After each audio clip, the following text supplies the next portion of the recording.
ఓం శ్రీ మాత్రే నమః ఛానల్లోకి స్వాగతం అండి. ఏప్రిల్ 12వ తేదీ పౌర్ణమి శనివారం హనుమత్ జయంతి కూడా కలిసి వచ్చింది. ఇది చాలా శక్తివంతమైన పౌర్ణమని, శనివారంతో కలిసి రావడం చాలా విశేషమని పండితులు చెప్తున్నారు.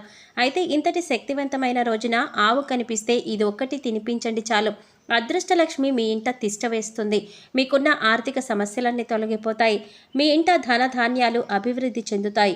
సిరి సంపదలకు జీవితంలో లోటు అనేదే ఉండదు.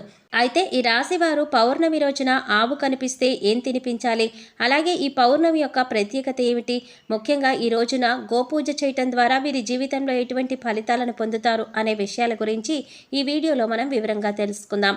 కానీ అంతకంటే ముందుగా మీరు కనుక మన ఛానల్ ఇప్పటి వరకు సబ్స్క్రైబ్ చేసుకోకపోతే సబ్స్క్రైబ్ చేసుకొని పక్కనే వచ్చిన బెల్ ఐకాన్ నొక్కి ఆల్ సెలెక్ట్ చేసుకుంటే మేము ఇలాంటి వీడియోస్ అప్లోడ్ చేయగానే ముందుగా మీకు నోటిఫికేషన్ వస్తుంది. అలాగే వీడియో నచ్చినట్లయితే లైక్ చేసి మీ ఫ్రెండ్స్ అండ్ ఫ్యామిలీ మెంబర్స్తో షేర్ చేసుకోవడం మర్చిపోకండి. అలాగే వీడియోని ఎక్కడ కూడా స్కిప్ చేయకుండా చివరి వరకు చూస్తేనే మేమేం చెప్తున్నామో మీకు పూర్తిగా అర్థమవుతుంది. ఇక వివరాల్లోకి వెళ్ళిపోతే, హిందూ సాంప్రదాయంలో పౌర్ణమికి చాలా విశిష్టత ఉంది. ఈ పౌర్ణమి చాలా విశేషమైనదని పండితులు చెప్తున్నారు. ఈ పౌర్ణమి శనివారం రోజున రావడం వల్ల మరింత విశిష్టతను సంతరించుకుంది. పౌర్ణమి రోజు ఈ విధంగా చేయటం వల్ల మీకున్న కష్టాలన్నీ కూడా తొలగిపోయి ఇల్లు సంపదలతో నిండిపోతుందని విశ్వసిస్తారు. పురాణాల ప్రకారం ఈరోజు సూర్య భగవానుడిని పూజిస్తాడు. అంతేకాదు ఈరోజు దాన ధర్మాలు చేయటం వల్ల కూడా జీవితంలో కష్టాలన్నీ తొలగిపోతాయి. ఇంట్లో సుఖ సంతోషాలు నెలకొని ఉంటాయి. ఐశ్వర్యం లభిస్తుంది అని ఒక నమ్మకం. పౌర్ణమి రోజు సూర్యభగవానుడికి ప్రత్యేకమైన పూజలు చేసి ఉపవాసం పాటించడం వల్ల కోరిన కోరికలు కూడా నెరవేరుతాయని విశ్వాసం. అలాగే ఇదే రోజున హనుమత్ జయంతి రావడం వల్ల హనుమంతుడికి విశేషంగా పూజలు నిర్వహించి రాముల వారివి అలాగే హనుమంతుల వారి స్తోత్రాలు చదువుతూ విశేషంగా పూజలు నిర్వహించడం వల్ల వారి అనుగ్రహం మీకు ఖచ్చితంగా కలుగుతుంది. జ్యోతిష శాస్త్రం ప్రకారం ఈ పౌర్ణమికి ప్రత్యేకమైన ప్రాముఖ్యత ఉంది. పౌర్ణమి రోజున ఈ చిన్న పరిహారం చేసుకోవడం వల్ల విశేషమైన ఫలితాలు కలుగుతాయని జ్యోతిష శాస్త్ర నిపుణులు తెలియజేస్తున్నారు. కాబట్టి ఈ సమయంలో నదీ స్నానం చేయడమే కాకుండా దాన ధర్మాలు చేయటం వల్ల అనేక రకాల పుణ్య ఫలితాలు కలుగుతాయని అంటున్నారు. పౌర్ణమి తిథి కూడా లక్ష్మీదేవికి ఎంతో ప్రీతికరమైనది. శనివారం రోజునే పౌర్ణమి రావడం వలన లక్ష్మీదేవి అనుగ్రహాన్ని పొందడం కోసం ఇది చాలా అద్భుతమైన యోగంగా చెప్పవచ్చు. చాలామంది ఎన్నో రకాల ఆర్థిక సమస్యలను ఎదుర్కొంటూ ఉంటారు. ఎంత కష్టపడినా ఎంత డబ్బు వచ్చినా ఇంట్లో డబ్బు నిలకడలేక ఎన్నో ఇబ్బందులు ఎదుర్కొంటూ ఉంటారు. డబ్బు రావడానికి ఏదైనా పరిహారం ఉంటే బాగుంటుంది అని అనుకుంటారు. ఎన్నో పరిహారాలు చేసి సిద్ధించక ఇబ్బందులు పడేవారు వచ్చే పౌర్ణమి రోజు ఈ పరిహారాన్ని చేసినట్లయితే ఖచ్చితంగా వారి జీవితంలో మార్పు జరుగుతుందని చెప్పవచ్చు. శాస్త్రంలో చెప్పిన విధంగా శనివారం రోజు వచ్చిన పౌర్ణమి రోజున ఈ పరిహారం చేయటం వల్ల విశేషమైన అద్భుతాన్ని చూస్తారని చెప్పవచ్చు.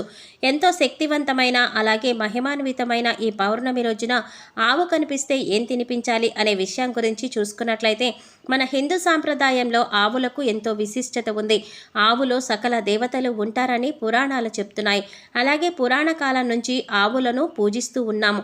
ముఖ్యంగా హిందువులు ఆవుని ఎంతో పవిత్రంగా భావిస్తారు, అలాగే ఆరాధిస్తారు. ఆవు పాదాలలో పితృదేవతలు, అడుగులలో ఆకాశగంగ, స్తనాలలో చతుర్వేదాలు, పాలు అమృతం, కడుపున కైలాసం, ఇలా ఆవు ఒక్కొక్క భాగంలో ఒక్కొక్క దేవతకు నివాసం ఉంటుంది.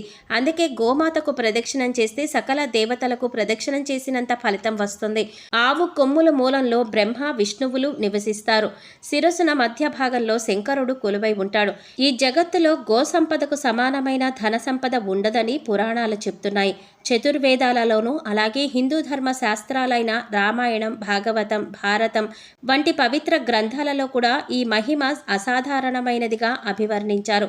వాల్మీకి, వ్యాసుడు, ఆదిశంకరాచార్యుల వారు, గౌతమ బుద్ధుడు, స్వామి వివేకానంద, సరస్వతి, తులసీదాసు, కబీరు, చైతన్య మహాప్రభు మొదలగు ఎందరో మహానుభావులు గో సంరక్షణ యొక్క ఆవశ్యకతను ఎంతగానో వివరించారు. శ్రీకృష్ణ భగవానుడు స్వయంగా గోమాతను పూజించి గోపాలుడయ్యాడు. అలాగే గోమాత విశిష్టతను తెలిపే ఒక చిన్న కథను తెలుసుకుందాం. ఒకానొకప్పుడు పార్వతీదేవి తన పతి అయిన పరమేశ్వరుని భక్తితో పూజించి సేవలు చేస్తూ స్త్రీలు తెలిసి తెలియక ముట్టు అంటూ కలిపిన దోషం, అలాగే బ్రాహ్మణులను భక్తులను దూషించిన దోషం, పరులను హింసించిన దోషం ఏ విధంగా పరిహారం అవుతుందో చెప్పవలసిందిగా కోరుకుంటుంది. అప్పుడు శివుడు, గోవునందు సకల దేవతలు కలరు, అట్టి గోవును పూజించిన సకల పాపాలు తొలగిపోతాయి. గోవునందు సమస్త పర్వతాలు, మారుతి కూడా కలదు. నోరు లోకేశ్వరుడు, నాలిక వేదములు, దంతాలు గణపతి, ముక్కున శివుడు, ముఖమున జ్యేష్ఠాదేవి, కళ్ళల్లో సూర్యచంద్రులు, చెవులలో శంఖుచక్రాలు, కొమ్ములలో యమ ఇంద్రులు ఉన్నారని తెలియచేస్తాడు. కంఠమున విష్ణువు, భుజమున సరస్వతి, రొమ్మున నవగ్రహాలు, అలాగే గంగడోలున కాశీప్రయాగ నదులు, గోపురమున బ్రహ్మదేవుడు ఉండును. కాబట్టి అటువంటి గోవును పూజిస్తే సకల దోషాలు తొలగిపోతాయని ఆ పరమేశ్వరుడు పార్వతీదేవికి వివరించను. అటువంటి గోవు ఎవరి ఇంటి ముందు వచ్చి నిలబడుతుందో అంటే ఆ ఇంటికి శుభ గడియలు ప్రారంభమవుతాయని అర్థం.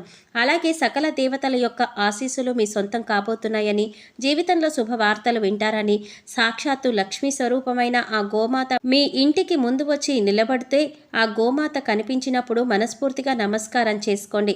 సకల దేవతల యొక్క ఆశీస్సులు మీరు పొందుతారు. అయితే ఎంతో ప్రత్యేకమైన ఈ రోజున ఆవుకి ఇది తినిపించడం ద్వారా సంతానం అనుకున్న రంగాల్లో విశేషమైన విజయాన్ని సాధిస్తారు.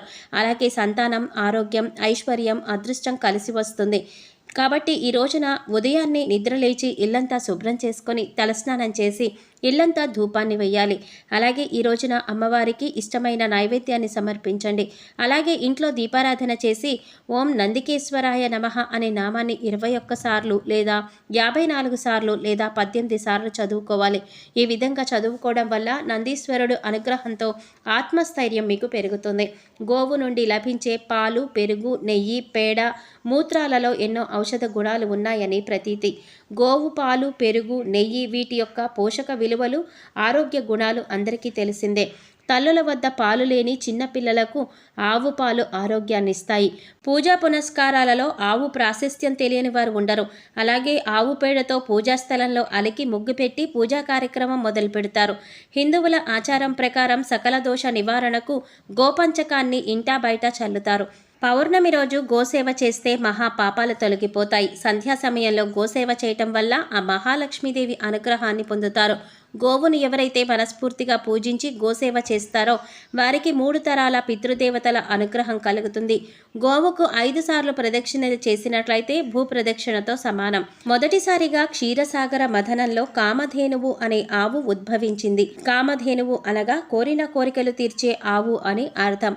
అటువంటి గోమాతకు ఎంతో విశిష్టమైన పౌర్ణమి రోజున బంగాళదుంపలు తినిపిస్తే వీరి జీవితంలో అదృష్టం సిద్ధిస్తుంది.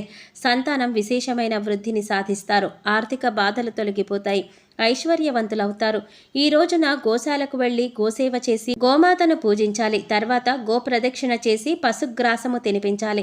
సంతానం లేనివారు సంతానం అభివృద్ధిలో ఉండాలి అనుకునేవారు సంతానం విద్యారంగంలో అనుకున్న ఫలితాలను సాధించాలి, మంచి స్థాయిలో ఉండాలి అని కోరుకునేవారు ఈ రోజున ఇంటి దగ్గర దీపారాధన చేసి మినపపిండి, ఆవు నెయ్యి, బెల్లము కలిపి ఉండలుగా తయారు చేయాలి. తర్వాత గోశాలకు వెళ్లి గోవులకు బెల్లంతో చేసిన మినప ఉండలను తినిపించాలి. ఈ విధంగా చేయడం వల్ల విశేషమైన ఫలితం దక్కుతుంది. మీ ఇంట సిరి సంపదలకు ఎటువంటి లోటు ఉండదు. జీవితంలో అష్టైశ్వర్యాలు ప్రాప్తిస్తాయి. ఇంకా మీకు జీవితంలో తిరగనేదే ఉండదు. సంతానపరంగా విశేషమైన అదృష్టాన్ని పొందుతారు. సాక్షాత్తు ఆ లక్ష్మీదేవి మీ ఇంట తిష్ట వేస్తుంది. సో చూసారు కదండి, ఏప్రిల్ 12వ తేదీ హనుమత్ జయంతి రోజున శనివారం నాడు ఆవు కనిపిస్తే ఏం తినిపించాలి, అలాగే ఈ రోజున గోపూజ చేయటం ద్వారా జీవితంలో ఎటువంటి ఫలితాలు పొందుతారు అనే విషయాల గురించి ఈ వీడియోలో మనం వివరంగా తెలుసుకున్నాం కదా. ఈ వీడియో మీకు నచ్చినట్లయితే లైక్ చేసి మీ ఫ్రెండ్స్ అండ్ ఫ్యామిలీ మెంబర్స్తో షేర్ చేసుకోవడం మాత్రం మర్చిపోకండి. అలాగే ఇప్పటి వరకు మన ఛానల్ కనుక సబ్స్క్రైబ్ చేసుకోకపోతే సబ్స్క్రైబ్ చేసుకొని పక్కనే వచ్చిన బెల్ ఐకాన్ నొక్కి ఆల్ సెలెక్ట్ చేసుకుంటే మేము ఇలాంటి వీడియోస్ అప్లోడ్ చేయగానే ముందుగా మీకు నోటిఫికేషన్ వస్తుంది. మరో చక్కటి వీడియోతో మళ్ళీ కలుద్దామండి. ఓం శ్రీమాత్రే నమః.